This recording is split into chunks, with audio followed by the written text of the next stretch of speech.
Welcome to Edu Temple classes. तो चलिए आज के एमसीक्यू हम लोग देखेंगे। सबसे पहला क्वेश्चन देखेंगे हम लोग, उत्तक रक्त और अस्थिमज्जा परीक्षणों की बायोप्सी और हिस्टोपैथोलॉजिकल अध्ययन निम्नलिखित में से किसके लिए नैदानिक परीक्षण है। तो यह जो होगा बायोप्सी और हिस्टोपैथोलॉजिकल जो है वह कैंसर के लिए प्रयोग किया जाता है, अध्ययन किया जाता है। इसका सही आंसर होगा ऑप्शन नंबर बी। बढ़ते हैं आगे, देखिए अगला क्वेश्चन क्या कह रहा है। ध्वनि डैश में अधिकतम प्रसार करती है। प्रसार का मतलब होता है क्या, गमन करना या चलना जो है वह सबसे अधिक जो है ध्वनि किस में चलती है या प्रसार करती है या गमन करती है। तो ध्वनि के लिए जैसे ही बात आएगा तो ठोस में सबसे ज्यादा गमन स्पीड से गमन करता है, इसीलिए इसका सही आंसर होगा ऑप्शन नंबर सी। देखिए अगला क्वेश्चन क्या कह रहा है, भोजन में मौजूद प्रोटीन को कौन सा एंजाइम पचा नहीं पाता है। तो लाइपेज जो है वह नहीं पचा पाता है, इसीलिए इसका सही आंसर होगा ऑप्शन नंबर डी।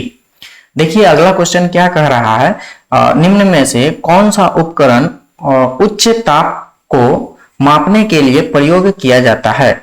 तो कौन सा उपकरण है जो उच्च ताप को मापने के लिए उपयोग किया जाता है। तो पाइरोमीटर जो है उसका उपयोग करके हम लोग उच्च ताप को माप सकते हैं, इसीलिए इसका सही आंसर होगा ऑप्शन नंबर डी।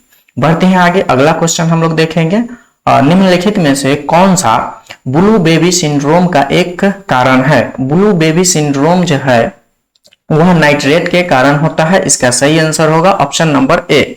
बढ़ते हैं आगे, अगला क्वेश्चन हम लोग देखेंगे। देखिए क्या कह रहा है अगला क्वेश्चन, निम्न में से कौन पारा का मिश्र धातु है। पारा का मिश्र धातु जो है वह कौन सा है। तो अमलगम जो है वह पारा का मिश्र धातु है, इसका सही आंसर होगा ऑप्शन नंबर डी। देखिए अगला क्वेश्चन, निम्नलिखित में से कौन सी ताकत प्रकृति में विद्युत चुंबकीय नहीं है। विद्युत चुंबकीय के जो बात है तो यह तीन ऑप्शन जो है ए, बी और सी वह है, लेकिन शरीर का वजन होगा नहीं, तो इसका आंसर होगा सही आंसर ऑप्शन नंबर डी। बढ़ते हैं आगे, अगला क्वेश्चन देखेंगे, जलीय घोल के तापमान में वृद्धि परिमाण स्वरूप होता है।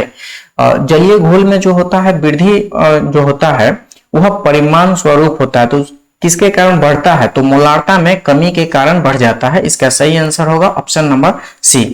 बढ़ते हैं आगे, अगला क्वेश्चन देखेंगे हम लोग, सेब और नाशपाती का खाद्य हिस्सा है। सेब और नाशपाती का कौन सा भाग हम लोग खाते हैं, थैलमस खाते हैं, इसका सही आंसर होगा ऑप्शन नंबर ए। बढ़ते हैं आगे, अगला क्वेश्चन हम लोग देखेंगे, एक जीन के वैकल्पिक रूप को निम्न रूप में जाना जाता है।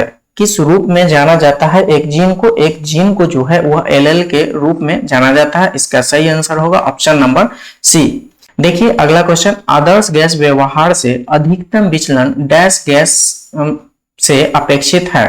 तो इसका सही आंसर होगा NH3 is option number B. अगला क्वेश्चन हम लोग देखते हैं, यदि किसी वस्तु का पृथ्वी पर द्रव्यमान 100 किलोग्राम है तो चंद्रमा पर उसका द्रव्यमान क्या होगा। तो द्रव्यमान जो है वह चेंज नहीं होता है, इसीलिए इसका सही आंसर होगा ऑप्शन नंबर बी 100 किलोग्राम। अफीम किस श्रेणी की दवा है। तो अफीम जो है वह अपसाधक का दवा होता है, इसका सही आंसर होगा ऑप्शन नंबर ए। बढ़ते हैं आगे, अगला क्वेश्चन देखेंगे हम लोग, कांच में उपयोग नहीं किए जाने वाला कच्चा माल है। कौन सा है कच्चा माल। एल्यूमिना जो है वह है जिसमें कांच का प्रयोग नहीं किया जाता है, इसका सही आंसर होगा ऑप्शन नंबर सी। बढ़ते हैं आगे, अगला क्वेश्चन हम लोग देखेंगे, चार समान प्रकार के रेफ्रिजरेटर में ओजोन रिक्तीकरण की क्षमता सबसे अधिक होती है।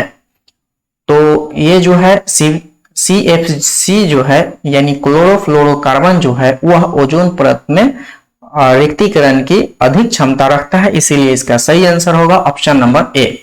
आज के लिए बस इतना ही, मिलते हैं अगले क्लास में। So thanks for watching.